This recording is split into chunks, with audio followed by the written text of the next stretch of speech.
We studied to stay toppers and fell in love just in time to lose it all. We were rivals before we were anything else. The kind that smiled politely while secretly tracking each other's marks. The kind that celebrated silently when the other slipped even by 1 point. I had been rank 1 for 2 years straight, and he was the only person close enough to threaten that. Always right behind me, always calm, always irritatingly focused. When our teacher suggested we study together, it felt logical, strategic, harmless, because two toppers working together could only make each other better, or so we thought. The first day we sat across from each other with our books perfectly aligned, notebooks clean, pens uncapped, and before we even started, I said the rule out loud.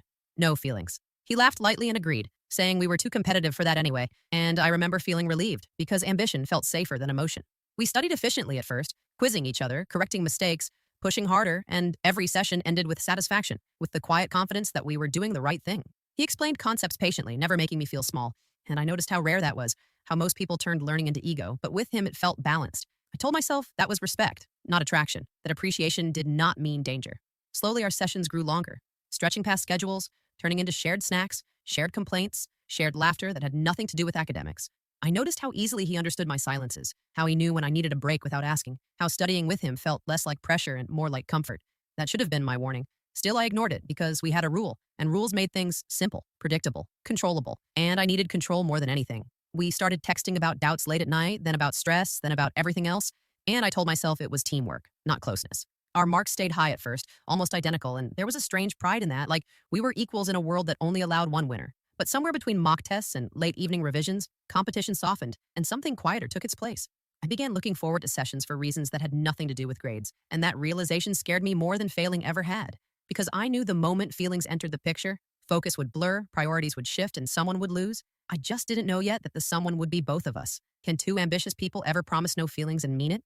At first, I refused to admit anything had changed because admitting it would mean accepting that the rule we made was already breaking, and I had always believed rules existed to protect people like me. Our study sessions became quieter, not because we were distracted, but because comfort had replaced formality, and silence no longer felt awkward. It felt familiar. He stopped timing our breaks, and I stopped checking the clock, and somewhere in that unmeasured time, I forgot that this arrangement was supposed to be temporary and strategic. I noticed small things before I noticed feelings. The way he pushed my notebook closer when my handwriting drifted, the way he waited until I finished a thought instead of interrupting, the way his attention never felt forced. I told myself this was what good partners did, good study partners, nothing more. But then I started remembering his expressions more clearly than formulas, his voice more easily than definitions, and my mind betrayed me by drifting toward him even during independent revision. Our conversations changed too, slipping gently from academics into life, stress into stories, pressure into personal fears, and every confession made the space between us feel smaller. He told me about the weight of expectations at home, about always needing to be excellent, never allowed to slow down, and for the first time I saw that his calm wasn't confidence, it was control. I shared things I never planned to, my fear of disappointing everyone, my anxiety before results, the way being rank 1 sometimes felt lonelier than failing ever could. He listened without fixing, without competing, without judgment, and something in my chest softened dangerously. Our mock test scores dipped slightly that month, nothing dramatic, just enough to notice, just enough to make teachers comment and parents raise eyebrows.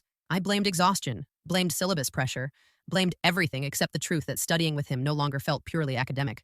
We started sitting closer, sharing notes instead of exchanging them, leaning in during explanations, and every small moment felt charged in a way I pretended not to notice. Once our hands brushed while reaching for the same book, and the pause that followed lasted a second too long to be accidental. I laughed it off, moved away quickly, and reminded myself of the rule, but rules lose power the moment you have to repeat them in your head. That night, I couldn't focus on revision, my thoughts circling around a look, a smile, a moment that shouldn't have mattered as much as it did. I told myself feelings were distractions, temporary, manageable, and that ambition would always win in the end. But when I imagined studying without him, my chest tightened, and that scared me more than any falling rank ever had. Because somewhere between shared goals and shared silences, I had stopped seeing him as my rival. And once rivalry fades, something far more dangerous takes its place. Have you ever realized you were falling for someone before you were ready to admit it? The first time my rank dropped, I told myself it was temporary, a small fluctuation that meant nothing in the long run. But the number stared back at me like it knew something I was trying not to see. I had moved from first to third, still impressive, still respectable, yet it felt heavier than any failure because I knew exactly when the shift had begun. He noticed too, not because he was watching my rank, but because he watched me, the way my confidence tightened, the way I reread questions I never used to doubt. He said it was normal, that pressure did strange things, that I was still brilliant, and hearing reassurance from him felt comforting and unsettling at the same time. His rank slipped as well, just slightly, and instead of feeling competitive satisfaction, I felt a strange guilt, like I had dragged him down with me. Our study sessions grew longer again, but the focus wasn't the same, because now there was an unspoken awareness between us, a shared understanding that something had changed. We tried to fix it by being stricter, setting timers, banning conversations that weren't academic, Pretending discipline could rewind emotions, but it didn't work that way. Every rule felt forced now, every boundary artificial, and the harder we tried to separate feelings from focus, the more tangled they became. I caught myself watching him instead of the page, wondering if he was stressed because of me, wondering if I should step back before things got worse. But stepping back felt impossible because studying together had become part of my routine, part of my comfort, part of the version of myself I had grown used to.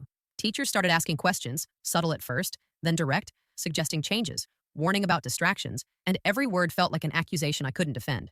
At home, my parents noticed the shift too, the late nights, the scattered concentration, the frustration that followed me even into sleep. I studied harder alone, but my mind kept drifting, replaying conversations instead of concepts, and for the first time, discipline wasn't enough to save me. He suggested we take a short break from studying together, just until things stabilized, and the idea made sense logically, yet emotionally it felt like loss. I agreed anyway, because ambition still mattered to me, because I was terrified of losing the version of myself I had worked so hard to build. The break lasted 3 days, and those 3 days felt longer than the months we'd spent studying together, filled with restlessness and unanswered questions. When we met again, the relief was immediate, and in that relief, I understood something important.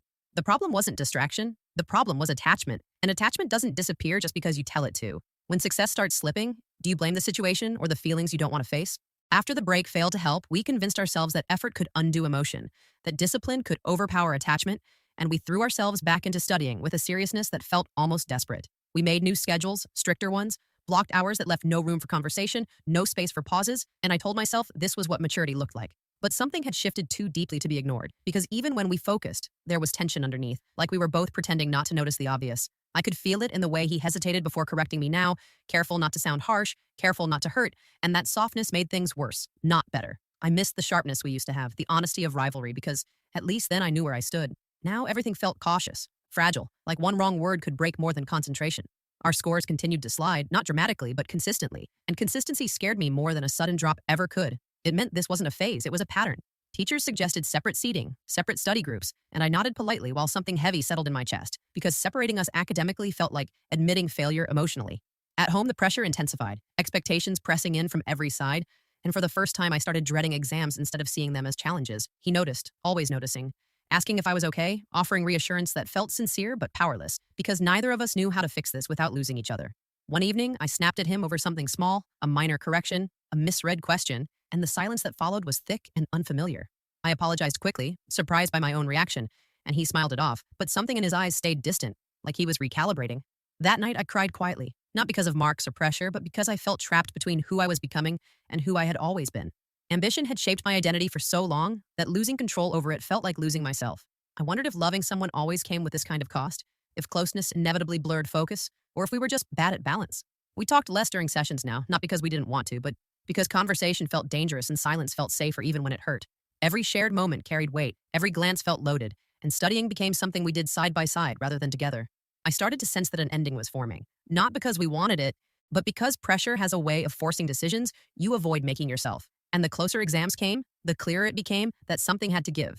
When pressure builds, do you try harder to hold on, or do you know when to let go? We didn't decide to grow distant, it happened quietly, in pauses that stretched longer than usual, in messages left unanswered because neither of us knew what to say without making things worse. Our study sessions became shorter, more mechanical, like we were completing an obligation instead of building something together, and I hated how relieved and sad that made me feel at the same time. I noticed how often he checked the time now, how quickly he packed his bag once we finished a chapter, and I wondered if he was protecting himself or giving me space or both. I tried studying alone again, telling myself this was necessary, this was mature, this was what we should have done earlier, but my concentration fractured easily, my thoughts drifting toward what we had lost. My scores stabilized slightly, not enough to feel safe, but enough to confirm something I didn't want to admit. That distance helped academically, even as it hurt emotionally. He seemed more focused too, sharper in class, answering questions with his old confidence, and seeing that made my chest tighten with a mix of pride and quiet resentment. Part of me wanted to celebrate his recovery, another part felt abandoned by it, like proof that he could move forward without me while I stayed stuck in the aftermath. We spoke politely when necessary, exchanging notes, clarifying doubts, nothing personal, nothing risky, and every controlled interaction reminded me how much effort it took to act unaffected. Once, during a group discussion, our opinions aligned instantly, finishing each other's points without thinking, and for a moment it felt like before, effortless and natural. Then the moment passed, replaced by awareness, by restraint, by the understanding that ease had consequences now. I started sleeping less, revising more, pushing myself harder than usual, as if effort alone could compensate for emotional distraction.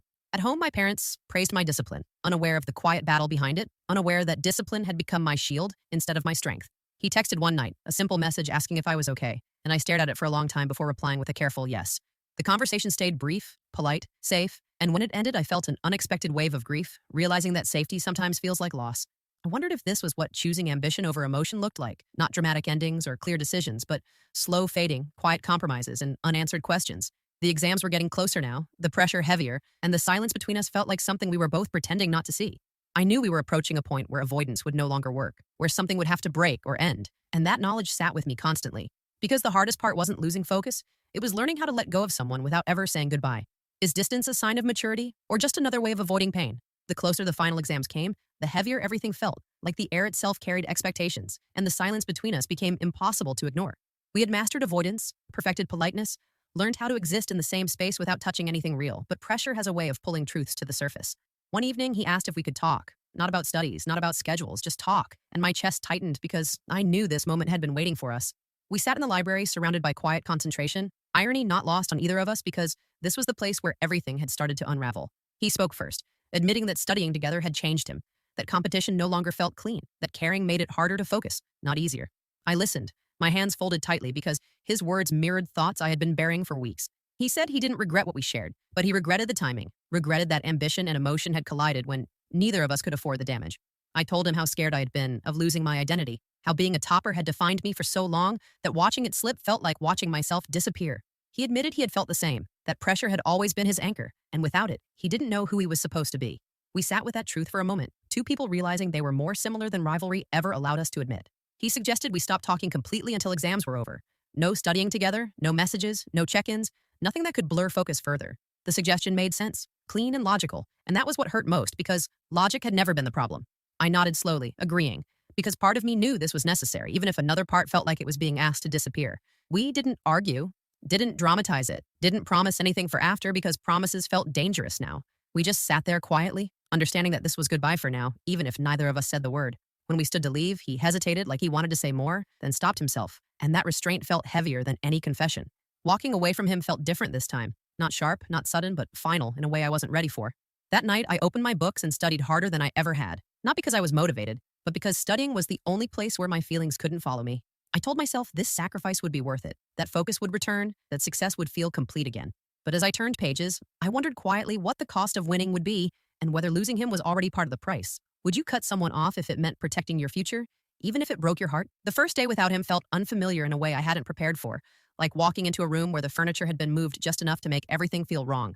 I sat in my usual seat, opened my books, followed my schedule exactly as planned, and waited for focus to return the way everyone promised it would. It didn't come immediately. My mind reached for habits that no longer existed, for his quiet presence across the table, for the way we used to challenge each other, and every time it did, I pulled it back like a disobedient thought.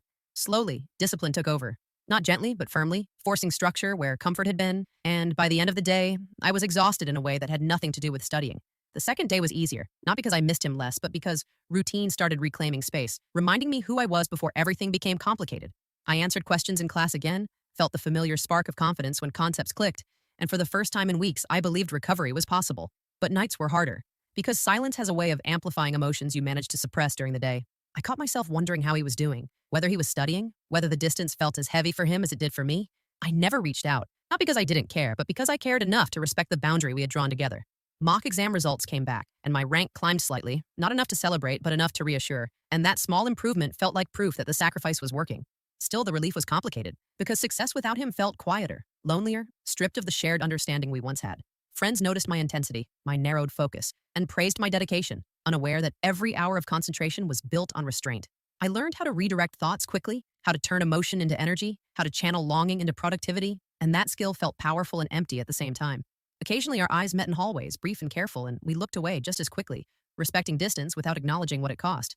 I wondered if this was what maturity looked like, choosing discipline over desire, future over feeling, even when the choice hurt.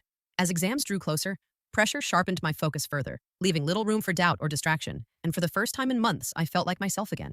Yet beneath that regained control was a quiet grief, a sense of something unfinished, something paused rather than ended. I told myself there would be time to process everything later, after results, after relief, after life slowed down. For now, I studied, because studying was familiar, predictable, safe, and safety was all I could handle. But sometimes, in the quiet between pages, I wondered who I would be once the exams were over, and whether success would feel complete without him there to share it. Does achieving your goal feel different when you have to reach it alone? The week before the exams arrived with an eerie calm, the kind that settles in when there's nothing left to prepare except your nerves. I had done everything I could. Notes revised, mock tests reviewed, weak topics reinforced. There was no more space for panic, only execution. Campus felt different too, quieter, as if everyone was holding their breath at the same time. Conversations were shorter, smiles rarer, footsteps quicker. I avoided places that carried memories of him. The corner table in the library, the stairwell where we once argued over an answer key, the vending machine we used to joke about when we were too tired to think. Not because I was weak, but because I didn't want nostalgia interfering with precision. The night before the first exam, I slept surprisingly well. No racing thoughts, no spirals. Just a calm acceptance of whatever outcome waited on the other side. In the morning, as I walked into the exam hall, I saw him for the first time in weeks. He looked focused, serious, different, but then again, so did I. Our eyes met for a brief second. No smile, no nod, just acknowledgement. And strangely, that was enough. The paper itself felt fair, difficult but familiar. Questions unfolded like pathways I'd already walked, and for the first time in months, confidence replaced anxiety. I wrote steadily, methodically, trusting my preparation instead of second-guessing myself. When time was called, I closed my paper with a sense of completion, not triumph, but peace. Outside, groups gathered to compare answers, voices rising with relief or regret, but I kept walking, unwilling to invite doubt back into my head. The next exams followed the same rhythm: focus, effort, release. No messages, no distractions, just forward movement. By the final day, exhaustion settled in. Not the panicked kind, but the deep, earned fatigue that comes after sustained effort. When it was over, truly over, I felt lighter than expected. Friends celebrated, laughed, planned outings, but I declined politely, needing solitude more than noise. That evening, sitting alone with nothing left to revise, I felt the weight of everything I'd postponed. The feelings I'd packed away so neatly during preparation began knocking again, softer this time, but persistent. I wondered if he felt the same emptiness now that the shared goal was gone, whether distance had made clarity easier or harder. I didn't reach out, not yet. Some chapters need space before they can be reopened, and I wasn't ready to decide what ours would be. For the first time in months, my future felt wide open, not just academically, but emotionally, and that scared me more than any exam ever had. Because now, without pressure dictating my choices, I had to face what I actually wanted, and I wasn't sure I knew the answer yet. Have you ever postponed your feelings just to survive an important moment? The results were released on a random afternoon, quietly uploaded like they didn't have the power to rearrange lives. I found out from a message in the group chat. One line, scores out. My hands didn't shake when I logged in. That surprised me. I stared at the screen for a long moment before the numbers registered. Then I reread them, slower this time, just to be sure. I had done well. Not perfect, but strong. Strong enough to stay at the top. Relief washed over me, followed by something unexpected. Sadness. Because once upon a time, this would have been a moment we shared. I closed the page and sat back, letting the weight of the past month settle. The late nights, the silence, the discipline it took to choose myself every single day. Later that evening, I heard whispers on campus. Rankings discussed in hushed tones, comparisons drawn, stories rewritten. Someone told me he hadn't done as well as expected. I didn't ask for details, but they arrived anyway, carried by sympathy disguised as curiosity. He had slipped. Not dramatically, but enough for people to notice. I felt no satisfaction, no victory, only a dull ache. Because I knew how hard he had worked, how much pressure he carried, how tightly he tied his worth to his performance. That night, my phone buzzed with a message I didn't expect. From him. Just 3 words. Can we talk? I stared at the screen, heart suddenly loud in my chest. This was the moment I'd imagined in fragments. Yet now that it was real, clarity didn't arrive. I didn't reply immediately, not out of pride, but caution. When I finally did, I kept it simple. Sure, we met the next day. Not in the library, not in our old places, but at a quiet bench near the far end of campus. Neutral ground. He looked tired. Not defeated, just worn down by disappointment. We spoke carefully at first, like strangers aware of shared history. He congratulated me. I thanked him. Then he apologized. Not dramatically, not with excuses, just honest words about pressure, fear, and mistakes he didn't realize he was making until it was too late. I listened without interrupting, surprised by how calm I felt. When it was my turn, I spoke about boundaries, about how ambition can turn people into rivals, even when they start as allies. He nodded. He understood. Or at least he tried to. We didn't talk about feelings directly, but they lingered between sentences, heavy and unresolved. When we stood to leave, there was no promise, no conclusion. Just a quiet acknowledgement that something had ended and something else might begin, if we allowed it. As I walked away, I realized that results didn't just change rankings. They changed power, perspective, and the stories we told ourselves about who we were. And for the first time, I felt ready to write my own, without competition defining every line. Do you think success feels different when someone you care about doesn't share it with you? The campus returned to its normal rhythm after the results, conversations drifting away from scores and back to ordinary things like internships, weekend plans, and gossip that no longer mattered to me.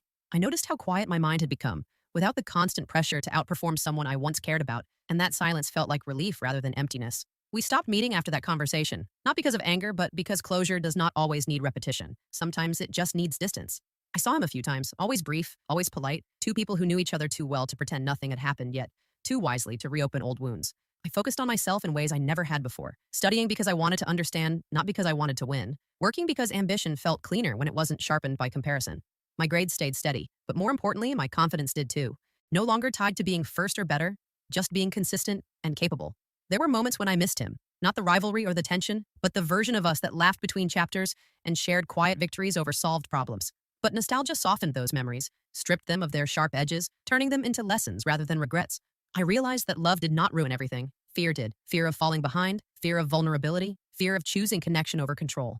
We were never wrong for caring. We were just unprepared for how fragile balance becomes when ambition and affection share the same space. On the last day before break, I packed my book slowly, feeling lighter than I had all year. And as I stepped out of the library for the final time that semester, I felt something close to peace. I had survived the exams, the silence, the heartbreak, and the identity shift that followed. And I had come out stronger not because I won, but because I learned when to let go. Success, I understood then, is not always about staying at the top. Sometimes it is about knowing when competition is costing you more than it gives. I didn't regret studying with him, or falling for him, or even losing him, because every chapter shaped the person I was becoming.